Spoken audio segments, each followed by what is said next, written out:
तो हेलो दोस्तों, स्वागत है आप सभी लोगों का हमारे यूट्यूब चैनल सम्राट अकेडमी में। तो दोस्तों, मेरा नाम है आकाश और स्टूडेंट इस वीडियो में हम बात करने वाले हैं क्लास 10th के मैथ के मोस्ट इंपोर्टेंट क्वेश्चन। जैसा कि मैं कल आपको बताया था कि अब हम लोग वो क्वेश्चन करने वाले हैं, जैसे कि मैंने एनालाइज किया था कि वो क्वेश्चन जो बार बार पूछे जाते हैं, जो बार बार पूछे जाते हैं एग्जाम के तौर पर। ठीक है, तो वो क्वेश्चन मैं कल से स्टार्ट किया हूँ। तो क्लास कल फर्स्ट हमारी हो गई थी मैथ की, और उसमें मैंने मोस्ट इंपोर्टेंट क्वेश्चन करा दिया था। ठीक है, और ये आज क्लास दूसरी है। इसी प्रकार कम से कम 20, 25, 30 क्लास जाएगा। ठीक है, समझ रहे हैं, क्योंकि पूरा निचोड़ ही मैं बता दूंगा आप लोगों को। कम से कम 500 सवाल डिस्कस करने वाला हूं आप लोगों के सामने। 500 क्वेश्चंस प्रैक्टिस कराने वाला हूं। कहां से एग्जामिनर पूछेगा?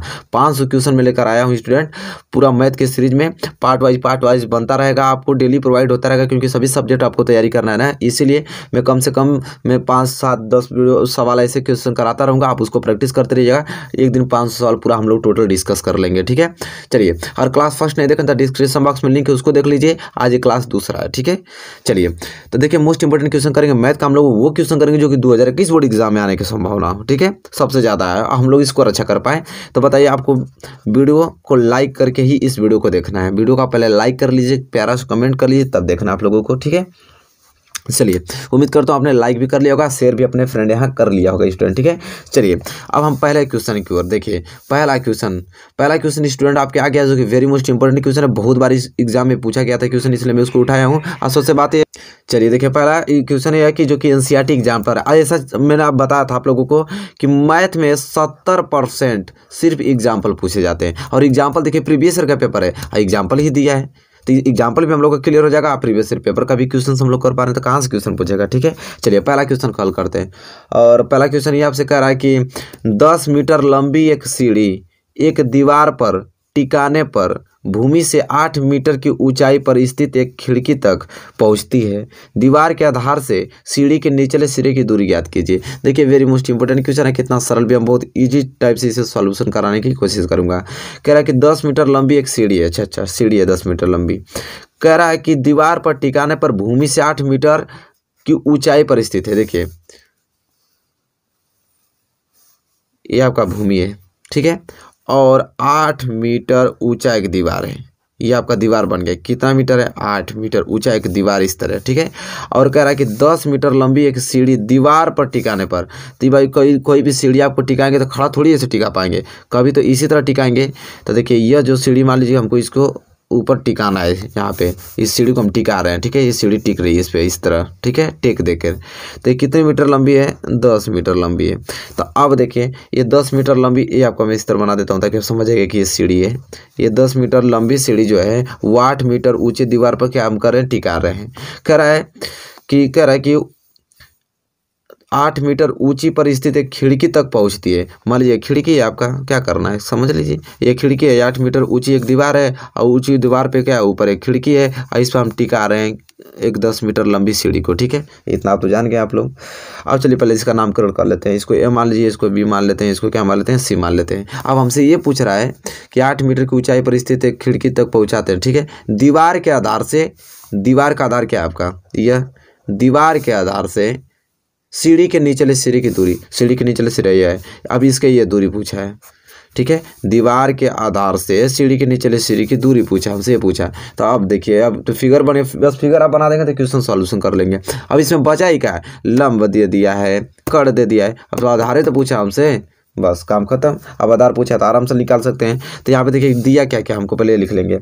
हमको यहाँ ए बी बराबर कितना दिया है? ए बी बराबर 8 मीटर, और बी सी बराबर कितना दिया है? 10 मीटर दे दिया स्टूडेंट। अब देखिए, ये खिड़की की ऊंचाई है किसकी? ये भी बराबर खिड़की की ऊंचाई है, और ये किसकी? सीढ़ी की लंबाई है। ठीक है, अब सिंपली अब हमको ये पूछा है एसी की दूरी निकालने के लिए। तो आप जैसा कि जानते हैं, आप लोग पाइथागोरस का नियम जानते हैं कि नहीं? आप लोग सभी लोग जानते हैं कि पाइथागोरस का नियम क्या कहता है। ठीक है, तो पाइथागोरस का नियम क्या कहता है? हमको आधार निकालना है। ठीक है, तो यहाँ पे लिख देता हूँ कि जब भी आपको आधार निकालना हो तो आधार का स्क्वायर बराबर होता है स्टूडेंट कि कड़ का स्क्वायर माइनस लंब का स्क्वायर। यही तो होता है आपका आधार स्क्वायर बराबर। ठीक है, तो आधार स्क्वायर निकालना, आधार हमारा क्या है? AC है, AC का स्क्वायर निकालना होगा। तो कड़ मतलब किसका? BC का स्क्वायर करके फिर इसमें घटा देंगे हम किसका? लंब हमारा क्या है? AB घटा देंगे AB का स्क्वायर करके। ठीक है, बस काम बन गया। अब हमको AC निकालना है, तो AC स्क्वायर बराबर AC है। ठीक है, AC बराबर BC कितना दिया है यहाँ पे? स्टूडेंट, ठीक है। देखिए बी सी कट कितना दिया आपका 10, ठीक, 10 का स्क्वायर माइनस ए बी कितना दिया 8, 8 का स्क्वायर, ठीक है। अब यहाँ पे ए सी स्क्वायर बराबर कितना आ जाएगा 10 का करेंगे वर्ग तो 100 अब माइनस 8 का करेंगे तो 64, ठीक है। अब यहाँ से ए सी स्क्वायर बराबर क्या आ जाएगा 10 में से 64 गया तो कितना बचेगा 36 बचेगा, ठीक है। तो हमको ए सी तो स्क्वायर निकालना है, हमको सिर्फ ए सी ना निकालना है। तो यहाँ से ए सी तब निकालेंगे भैया, ये वर्ग है तो उधर जाएगा तो किस में हो जाएगा वर्गमूल में ना हो जाएगा। तो ए सी बराबर आप बताइए कि 36 का वर्गमूल क्या होता है 6 होता है। 36 का वर्गमूल क्या होता है 6 तो होता है स्टूडेंट। बस ए सी क्या माने थे हम एक्स माने थे, एक्स बराबर क्या आ गया 6, आई एक्स हमारा क्या है यही तो आधारी तो है, आई हमको निकालना था कितना आ गया 6 मीटर, ठीक है। तो दीवार क्या पूछा हमसे कि दीवार के आधार से सीढ़ी के निचले सिरे की दूरी ज्ञात कीजिए, तो कितना दूरी आ गया 6 मीटर। बस ये हो गया आपका आंसर। तो देखिए कितना सिंपल, आप फिगर आप बना लेंगे तो बहुत सिंपल क्वेश्चन है, सारे क्वेश्चन कर देंगे, ठीक है। बहुत ही मोस्ट इंपोर्टेंट क्वेश्चन था, बहुत बार एग्जाम में पूछा गया था, इस बार भी पूछेगा तो हम उड़ा देंगे इसको, क्योंकि हम लोग इसका प्रैक्टिस कर लिए हम लोग अच्छे ढंग से, ठीक है। अब बचेगा थोड़ी इसको, इतना सरल तरीके से मैंने बता दिया। तो चलिए पहला क्वेश्चन कंफर्म हो गया ना, कोई दिक्कत नहीं ना। चलिए क्वेश्चन नंबर दूसरे की ओर बढ़ चलते हैं।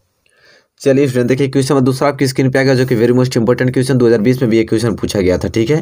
कह रहा है कि एक लंबवृत्तीय बेलन के आधार का क्षेत्रफल 9 पाई सेंटीमीटर स्क्वायर है, तो उसके आधार का व्यास होगा। Very most important question, simple question है, आप आराम से कर लेंगे, ठीक है। कह रहा है कि एक लंबवृत्तीय बेलन के आधार का क्षेत्रफल 9 पाई सेंटीमीटर स्क्वायर, तो उसके आधार का व्यास पूछा है। तो चलिए मैं बताता हूँ कि इस प्रकार से सॉल्व करेंगे, बहुत ही सिंपल सवाल है यह, ठीक है, आराम से कर लेंगे इसको। देखिए आपको देखिए मैथ लगाने का तरीका क्या होना चाहिए, जिस तरह मैं बता रहा हूँ उसी प्रकार आपका मैथ लगाने का तरीका होना चाहिए, ठीक है। एग्जामिनर आप पे तुरंत खुश हो जाएगा, ठीक है। कैसे, ये नहीं कि बस तुरंत सवाल हल करना चालू कर दें, फार्मूला लगाएं सवाल हल करना, नहीं, आपको लिखने का तरीका भी मालूम होना चाहिए, तब एग्जामिनर आप पे खुश होगा, अच्छा मार्क्स देगा, ठीक है। देखिए हाल में सबसे पहले जो दिया रहता है उसको लिखते हैं, लिखेंगे हम लोग कि लंबवृत्तीय बेलन के आधार का क्षेत्रफल, लंबवृत्तीय बेलन के आधार का क्षेत्रफल, ठीक है। लंबवृत्तीय बेलन के आधार का क्षेत्रफल का फार्मूला क्या होता है पाई आर स्क्वायर, सभी लोग जानते हैं, ठीक है। कि लंबवृत्तीय बेलन के अगर आधार का क्षेत्रफल निकालना होगा तो इसी फार्मूला से निकलता है, पाई आर स्क्वायर से निकलता है, ठीक है। सभी लोग जानते हैं कि नहीं। अब देखिए यहाँ पे ये मैटर रख रहा है, कह रहे कि एक लंबवृत्तीय बेलन के आधार का क्षेत्रफल 9 पाई। अब देखिए लंबवृत्तीय बेलन के क्षेत्रफल का आधार के क्षेत्रफल का कितना देता है पाई आर स्क्वायर। अब ये पाई आर स्क्वायर कितना दे दिया हमको 9 पाई दिया है। यहाँ पे ये नहीं कह रहा है कि एक लंबवृत्तीय बेलन के आधार का क्षेत्रफल 9 पाई सेंटीमीटर स्क्वायर है। अब आप अभी बताइए एक लंबवृत्तीय बेलन के आधार का क्षेत्रफल पाई आर स्क्वायर होता है, तो पाई आर स्क्वायर के बराबर ही ना 9 पाई होगा, वही ना दिया हमको। हाँ तो ये बात, अब हम ये देख पा रहे हैं, तो पाई से पाई क्या हो जाएगा कैंसिल, ये हो गया आर स्क्वायर बराबर 9, यहाँ से आर निकालेंगे तो यह क्या हो जाएगा वर्गमूल में 9, आर बराबर निकल जाएगा 3। अब स्टूडेंट यहाँ से आर बराबर 3 सेंटीमीटर निकल गया, त्रिज्या कितना निकल गया 3 सेंटीमीटर निकल गया, ठीक है। यहाँ पे लिख भी देंगे ताकि एग्जामिनर समझ जाएगा कि आधार की त्रिज्या 3 सेंटीमीटर है। अब आधार की त्रिज्या तो निकल ही गया 3 सेंटीमीटर। अब हमसे पूछा आधार का व्यास, ये तो हमसे पूछा था क्वेश्चन में कि आधार का व्यास बताइए। चलिए देख लेते हैं। तो आधार के व्यास अगर निकालना होता है तो किस फॉर्मूला से निकलता है 2r से, ठीक है। किसी आधार का अगर व्यास निकाला जाए लंबवृत्तीय बेलन के आधार का व्यास तो 2r से निकलेगा। तो 2 और r की वैल्यू भी निकला है 3, तो 3 दूनी के 6 सेंटीमीटर। तो भाई आधार का व्यास क्या हो जाएगा 6 सेंटीमीटर हो जाएगा, बात खत्म, ये इसका हो जाएगा करेक्ट आंसर। तो देखिए ये क्वेश्चन 2020 में पूछा गया था, तो प्रैक्टिस हो गया, तो आप जानेंगे इस प्रकार से जो भी क्वेश्चन अंक चेंज करके भी देगा तुरंत आप लगा देंगे, ठीक है। तो स्टूडेंट ये प्रकार के क्वेश्चन एग्जामिनर क्या करेगा यहाँ पे 16 कर देगा, 25 कर देगा, तो कुछ भी कर दे भाई, हम जानते हैं फॉर्मेट लगाने के लिए लगा देंगे, समझ रहे हैं। तो एक क्वेश्चन आपको समझ में आ गया होगा, क्वेश्चन नंबर दूसरा। चलिए क्वेश्चन नंबर दूसरा क्लियर हो गया, तो हम बढ़ेंगे अगले क्वेश्चन की ओर, क्वेश्चन नंबर तीसरे की ओर। चलिए स्टूडेंट देखिए क्वेश्चन नंबर तीसरा आपकी स्क्रीन पे आ गया है, कह रहा है कि संख्याओं 6, 3, 2, 6, 5, 6 और 8 का बहुलक ज्ञात कीजिए। देखिए ये भी एनसीईआरटी एग्जाम्पलर है, ठीक है। बहुलक से एक क्वेश्चन फिक्स रहता है, इतना याद रखिए, बहुलक आपको देगा जरूर देगा बहुलक ज्ञात करने के लिए। तो बहुत सिंपल मेथड होता है। चलिए मैं इसको आसान तरीके से आपको बता देता हूँ कि आपको जो फॉर्मेट दिया, जो संख्या दिया है कि 6, 3, 2, 6, 5, 6 और 8 का बहुलक ज्ञात करने के लिए, तो जब भी किसी संख्या का अगर बहुलक आप निकाल रहे हैं तो पहले उनको क्या लिखते हैं, यहाँ पे लिखिए हमारे साथ कि दी गई संख्याओं को पहले हम किस में लिखते हैं आरोही क्रम में। तो यहाँ पे लिखेंगे दी गई, जिस प्रकार मैं बता रहा हूँ उसी तरह एग्जाम में लिखना है, यानी कि तुरंत सवाल लगाना चालू कर दें। दी गई संख्याओं का आरोही क्रम, तब एग्जाम्पल आपको सवाल भी नहीं चेक करेगा, बस आपका फॉर्मेट देकर नंबर दे देगा। ठीक है, तो यही तब तरीका होता है नंबर उठाने का। दी गई संख्याओं का आरोही क्रम। आरोही क्रम क्या होता है? बढ़ते क्रम। ठीक है, बढ़ते क्रम। तो बढ़ते क्रम मतलब पहले छोटा आएगा फिर उससे बड़ा आएगा। तो बताइए सबसे छोटा क्या है? 2। इससे थोड़ा बड़ा क्या है? 3। इससे बड़ा क्या है? थोड़ा 5। अब इससे बड़ा क्या है? 6, लेकिन 6 2 बार इसलिए 6 2 बार लिखेंगे। फिर इससे बड़ा क्या है? 8। तो ये आपका आरोही क्रम हो गया। समझ गए? अब बहुलक क्या होती है? तो बहुलक वो होता है कि जिस संख्याओं का, जो भी संख्या दिया है, जिस संख्या की बारंबारता सबसे अधिक हो, जिस संख्या का बारंबारता सबसे अधिक हो, वही उसका क्या कहलाएगा? बहुलक कहलाएगा स्टूडेंट। ठीक है, तो अब बारंबारता क्या होता है? बारंबारता मतलब कि वो संख्या जो सबसे ज़्यादा बार बार आई है। ठीक है, तो यहाँ पे लिखिए सबसे ज़्यादा कौन बार आया है? 6 आया है, क्योंकि 6 2 बार आया और कोई संख्या आया है क्या बार बार? नहीं। तो बहुलक किसका सबसे ज़्यादा है? 6 का है। तो यहाँ मुझे लिखना पड़ेगा, इसलिए नहीं चूंकि लिखिए, क्योंकि चूंकि दी गई संख्याओं में इसी तरह लिखना पड़ेगा, तब नंबर मिलेगा। दी गई संख्याओं में 6 की बारंबारता, दी गई संख्याओं में 6 की बारंबारता सबसे अधिक और कितनी अधिक? 3 है, क्योंकि 3 सबसे अधिक कितनी है? 3 है। 6 की बारंबारता सबसे अधिक कितनी है? 3। अब देखिए यहाँ पे हम एक भूल गए थे, देखिए, क्योंकि देखिए 6 1 2 3 है, समझ रहे हैं? तो यहाँ पे 3 होगा ना, क्योंकि 3 ठे है, समझ रहे हैं? तो ये चीज़ हो जाएगा। अब स्टूडेंट ये करना है, सबसे अधिक क्या है? 3 है। तो अब सबसे अधिक 3 है, तो इसलिए बहुलक भी क्या हो जाएगा? 6 हो जाएगा, क्योंकि सबसे जिसकी बारंबारता अधिक होती है वही बहुलक होता है। तो बहुलक क्या हो जाएगा? 6 हो जाएगा। ठीक है स्टूडेंट, तो ये 3 था। ठीक है, तो सबसे अधिक क्या है? 3 है। तो स्टूडेंट देखिए इस प्रकार आपका बहुलक ज्ञात करने के लिए। तो बहुलक ज्ञात कर लेंगे कि नहीं? आसानी से, आप बहुत आसानी से आप ज्ञात कर सकते हैं, कोई दिक्कत 1% दिक्कत नहीं होनी चाहिए स्टूडेंट। ठीक है, क्वेश्चन नंबर तीसरे में, चलिए क्वेश्चन नंबर तीसरा क्लियर हो गया। हम बढ़ेंगे अगले क्वेश्चन की ओर, क्वेश्चन नंबर चौथे की ओर। ये देखिए स्टूडेंट क्वेश्चन नंबर चौथा आपकी स्क्रीन पे आ गया, त्रिकोणमिति से। ये भी क्वेश्चन बहुत बार पूछा गया है कि यदि 8 10 a बराबर 15 तो साइन ए का वैल्यू ज्ञात करना है। वेरी मोस्ट इंपॉर्टेंट क्वेश्चन, बहुत छोटा भी, आप तुरंत कर लेंगे इसको। देखिए सिंपल दिया है कि 8 10 a बराबर कितना दिया है? 15 दिया है। तो क्या है, चलिए हमको स्टूडेंट बता दीजिए कि साइन ए का क्या वैल्यू होगा। वेरी सिंपल क्वेश्चन है, तो देखिए कितना आसान से लगा देंगे। क्या दिया है आपका? 8 10 a बराबर कितना दिया है? 15 है। यहाँ 10 की वैल्यू निकाल सकते हैं, लिखिए 10 a बराबर क्या आ जाएगा? 15। 8 गुणा में इधर जाएगा तो 8 का इसमें आ जाएगा, भाग में आ जाएगा। हम जानते हैं कि 10 a बराबर क्या होता है? लंब बटा आधार होता है। कितना होता है स्टूडेंट? लंब बटा आधार होता है। ठीक है, हमको यहाँ पे सब मालूम चल गया कि लंब क्या हो गया, आधार क्या हो गया यहाँ पे। तो हम मान लेंगे कि लंब कितना हो गया? 15 के। आप कहेंगे के क्यों माने? तो के इसलिए माने क्योंकि 15 एग्जैक्ट वैल्यू नहीं होती है, इसका नियतांक मानना पड़ेगा, यही वैल्यू निकालते हैं हम लोग। ठीक है, तो लंब बराबर क्या हो जाएगा? 15 के, और आधार बराबर क्या हो जाएगा? 18 के, अरे सॉरी 8 के है ना, 8 के। ठीक है, तो लंब 15 के और आधार 8 के। ठीक है, अब हमसे पूछा क्या है? साइन ए। अब ये बताइए कि साइन ए बराबर क्या होता है? तो ये होता है लंब बटा कर्ण। क्या होता है? लंब बटा कर्ण। अब आप अभी बताइए स्टूडेंट, लंब दिया है, आधार दिया है, जब तक कर्ण नहीं मालूम रहेगा तो हम कैसे निकाल पाएंगे इसकी वैल्यू? लंब तो मान लीजिए लिख लेंगे, कर्ण मालूम है नहीं, तो कर्ण निकालने का फार्मूला क्या होता है? पाइथागोरस के नियम से सब जानते हैं। तो कर्ण का फार्मूला ये होता है कि कर्ण का स्क्वायर बराबर लंब का स्क्वायर प्लस किसका? आधार का स्क्वायर। यही तो होता है स्टूडेंट। आप सिंपल कर दीजिए, कर्ण हमको निकालना है, तो यहाँ निकालेंगे कर्ण स्क्वायर बराबर लंब कितना दिया? 15 के, तो 15 के का स्क्वायर, और प्लस आधार कितना दिया? 8 के, तो 8 के का स्क्वायर। यहाँ हो जाएगा कर्ण स्क्वायर बराबर कितना?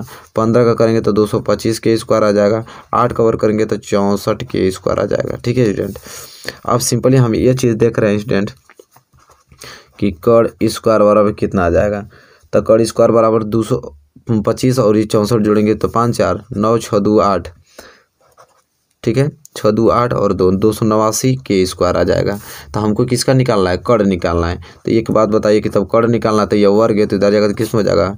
वर्गमूल में हो जाएगा ये चीज़ें। ठीक है, अब देखिए 289 का वर्गमूल 17 के स्क्वायर का वर्गमूल के, तो कर्ण कितना आ गया? 17 के आ गया, सिंपल सा। तब कर्ण आपका 17 के आ गया। हमसे पूछा क्या था कि साइन ए का वैल्यू, और साइन ए का वैल्यू क्या होता है? लंब बटा ही तो कर्ण होता है, यही तो होता है। लंब हमको आगे मालूम था कितना दिया है? 15 के, और कर्ण यहाँ से निकल गया 17 के। अब के से के हो गया कैंसिल, अब ये आ गया 15/17 के आ गया आपका साइन ए के वैल्यू आ गया। ये आपका क्या हो जाएगा, आंसर हो जाएगा। तो very most important question, simple question था। उम्मीद करता हूँ क्वेश्चन आपने अच्छे ढंग से लगा लिया होगा स्टूडेंट, ठीक है। नो डाउट होगा आप लोगों को क्वेश्चन नंबर 4 में। चलिए क्वेश्चन नंबर 4 अगर क्लियर हो गया होगा स्टूडेंट, तो हम बढ़ेंगे अगले क्वेश्चन की ओर, क्वेश्चन नंबर 5 की ओर। चलिए देखिए क्वेश्चन नंबर 5 आ गया, जो कि वेरी मोस्ट इंपोर्टेंट क्वेश्चन है। 2020 में क्वेश्चन पूछा गया था, very very most important question है। क्वेश्चन ये करा कि समीकरण x square minus 7x plus 12 बराबर 0 के मूलों के व्युत्क्रमों का योगफल ज्ञात कीजिए। कह रहा है कि ये समीकरण आपको दिया गया है, इसके जो मूल हैं उन मूलों के व्युत्क्रमों का योगफल हमको ज्ञात करके बताइए। वेरी मोस्ट इंपोर्टेंट क्वेश्चन है। चलिए बताता हूँ किस प्रकार इसे सॉल्व करना है। सबसे पहले सोल्यूशन में आपको लिखना है, जो समीकरण आपको दिया वो लिख लीजिए। लिखिए कि दी गई समीकरण, जिस प्रकार मैं बता रहा हूँ उसी प्रकार आपको भी एग्जाम में लिखना है कि दी गई समीकरण। अब दी गई समीकरण क्या हमको दिया है, तो जानते हैं आप लोग कि x square minus 7x plus 12 बराबर 0 दे रखा है, ठीक है। अब मूल तो हमको मालूम नहीं है, तो मानना पड़ेगा। तो हम लिखेंगे कि माना मूल, तो माना मूल क्या मान लेंगे, एक अल्फा मान लेंगे, एक क्या मान लेंगे, बीटा मान लेंगे। माना मूल अल्फा तथा बीटा है, तब क्या होगा, यहाँ पे मूलों का योग निकल सकता है आराम से। तो लिखेंगे मूलों का योग, तो मूलों का योग निकालेंगे। मूलों का योग मतलब कि अल्फा प्लस बीटा। मूलों का योग का फार्मूला क्या होता है कि माइनस यक्स का गुणांक, माइनस यक्स का गुणांक और बटे में यक्स स्क्वायर का गुणांक, यही तो होता है, याद होना चाहिए आप लोगों को, ठीक। माइनस लगा दी, यक्स का गुणांक कितना है, तो यक्स का गुणांक यहाँ पे क्या दिया आपका 7, तो क्या लिख देंगे, यक्स का गुणांक यहाँ पे -7 है, तो यहाँ पे लिखना पड़ेगा मुझे -7। अब बटे में यक्स स्क्वायर का गुणांक, यक्स स्क्वायर कुछ नहीं तो एक छिपा है, तो यक्स स्क्वायर का गुणांक क्या हो जाएगा, 1 हो जाएगा, ठीक है। अब देखिए माइनस का गुणा होगा तो क्या हो जाएगा +7 बटे में 1। अब +7 बटे में 1 का मतलब क्या होता है, 7 ही होता है। तो यहाँ से हमको ये मालूम चल गया कि अल्फा प्लस बीटा बराबर क्या आ गया स्टूडेंट, यहाँ पे 7। इसे समीकरण नंबर 1 मान लीजिए, ठीक है। इतना तो जान गए आप लोग। अब देखिए यहाँ मूलों का गुणनफल निकल सकता है, आराम से निकल सकता है। तो निकालेंगे मूलों का गुणनफल, मूलों का क्या निकालेंगे स्टूडेंट, गुणनफल। अब मूलों का गुणनफल क्या होता है आप तो जानते हैं, मूलों का गुणनफल मतलब कि अल्फा इंटू बीटा, यही तो होता है। अब फार्मूला क्या होता है कि अचर पद मतलब क्या, अचर पद बटे में एक्स स्क्वायर को गुणांक, यही तो होता है स्टूडेंट। अब देखिए यहाँ पे अब हमें करना क्या है कि अल्फा इंटू बीटा, दो मूलों का गुणनफल बराबर अचर पद इसमें कितना दिया है, अचर पद इसमें क्या दिया है 12, तो अचर पद को हम क्या लिख देंगे यहाँ पे 12। अब बटे में एक्स स्क्वायर गुणांक, एक्स स्क्वायर गुणांक क्या था 1 था, तो इसलिए यहाँ पे क्या जाएगा अल्फा इंटू बीटा मतलब कि मूलों का गुणनफल बराबर क्या 12 बटे 1 मतलब 12 ही होता है। इस समीकरण 2 मान लीजिए। तो मूलों का गुणनफल कितना गया 12, अब मूलों का योगफल कितना गया 7 आ गया था। अब स्टूडेंट हमको एक आ रहा है कि मूलों के व्युत्क्रमों का योग, ये तो पूछा था हमसे, यहाँ दिखा दूँ आप लोगों को, मूलों के व्युत्क्रमों का योग, ये तो हमसे पूछा है मूलों के व्युत्क्रमों का योग। अब जो भी मूल है उसका व्युत्क्रम मतलब उल्टा कर दीजिए। तो पहला मूल मैंने क्या माना था अल्फा, तो इसका व्युत्क्रम क्या हो जाएगा 1/अल्फा, समझ रहे हैं, इसका व्युत्क्रम क्या हो जाएगा 1/अल्फा, ठीक है। अब देखिए स्टूडेंट आपको करना क्या है, क्योंकि देखिए अल्फा का व्युत्क्रम करेंगे तो इसके नीचे 1 रहता है, तो यही तो हो जाएगा व्युत्क्रम इसका, और दूसरा मूल मान थे बीटा, इसका क्या व्युत्क्रम हो जाएगा तो 1/बीटा। अब यही दोनों का योगफल पूछा है, तो इन दोनों को जोड़ दीजिए तो क्या हो जाएगा आपका 1/अल्फा प्लस 1/बीटा, ठीक है। चलिए अब देखिए यहाँ से एलसीएम लेंगे तो क्या हो जाएगा अल्फा इंटू बीटा, एलसीएम आ जाएगा, अल्फा से अल्फा कैंसिल तो यहाँ पे बीटा प्लस बीटा से बीटा कैंसिल तो यहाँ पे हो जाएगा अल्फा। अब हम जानते हैं स्टूडेंट, अभी हम देखें कि अल्फा प्लस बीटा का वैल्यू कितना आया था 7, और अल्फा इंटू बीटा का वैल्यू कितना आया था 12, तो 7/12 यहाँ मूलों का व्युत्क्रमों का योग निकल जाएगा, ये हो गया इसका आंसर स्टूडेंट, ठीक है। देखिए कितना सिंपल क्वेश्चन है, और यहाँ वेरी मोस्ट इंपोर्टेंट क्वेश्चन मैंने आप लोगों को करा दिया जो कि बहुत ही ज़्यादा महत्वपूर्ण थे। तो बताइए स्टूडेंट क्वेश्चन नंबर 5 आपको कैसा लगा है। क्वेश्चन नंबर 5 अगर स्टूडेंट आपको अच्छा लगा हो तो प्लीज़ लाइक कीजिए, ठीक है। चैनल पर नए प्लीज़ चैनल को भी सब्सक्राइब कर लीजिए। बताइए वीडियो आप में बहुत ज़्यादा हेल्पफुल है, वीडियो आपको शुरू से लेकर लास्ट तक जितने वीडियो सब मतलब क्वेश्चन देखे हैं सबका प्रैक्टिस करके जाना आप लोगों को, ठीक है। चलिए तब तक के लिए दोस्तों धन्यवाद, मिलेंगे आपसे नेक्स्ट वीडियो में।